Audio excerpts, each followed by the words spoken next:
അനധികൃത സ്വത്ത് സമ്പാദന കേസിൽ അപ്പീൽ നൽകാൻ കെ.എം. എബ്രഹാം. ഹൈക്കോടതിയുടെ CBI അന്വേഷണ ഉത്തരവിൽ അപ്പീൽ പോകാനാണ് മുൻ ചീഫ് സെക്രട്ടറിയും കിഫ്ബി സിഇഒയുമായ കെ.എം. എബ്രഹാമിന്റെ തീരുമാനം. തന്റെ നിലപാട് കേൾക്കണമെന്നാണ് ആവശ്യം. AK സ്റ്റെഫിൻ വിശദാംശങ്ങളുമായി ചേരുന്നു. Stephin, good morning. ഈ തന്റെ നിലപാട് കേൾക്കണമെന്നാണ് ആവശ്യം. എന്താണ് കെ.എം. എബ്രഹാമിന്റെ നിലപാട്? എന്ത് കാര്യങ്ങളാണ് ഈ അനധികൃത സ്വത്ത് സമ്പാദനത്തിന് വ്യക്തമാക്കാനുള്ളത് എബ്രഹാമിന്?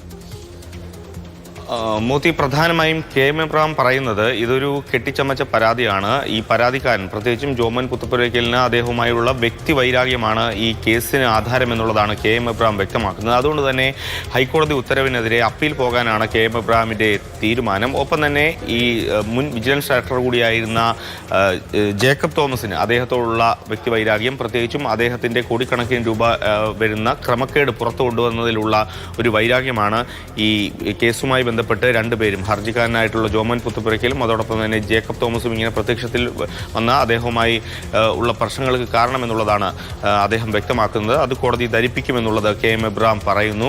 ഒപ്പം തന്നെ ഇന്നലെ വിഷു സന്ദേശത്തിലാണ് അദ്ദേഹം മറ്റ് ജീവനക്കാർക്ക്, അദ്ദേഹത്തിന്റെ കീഴിലുള്ള ജീവനക്കാർക്ക് നൽകിയ വിഷു സന്ദേശത്തിലാണ് ഈ കാര്യങ്ങളെല്ലാം തന്നെ വ്യക്തമാക്കിയിരുന്നത്.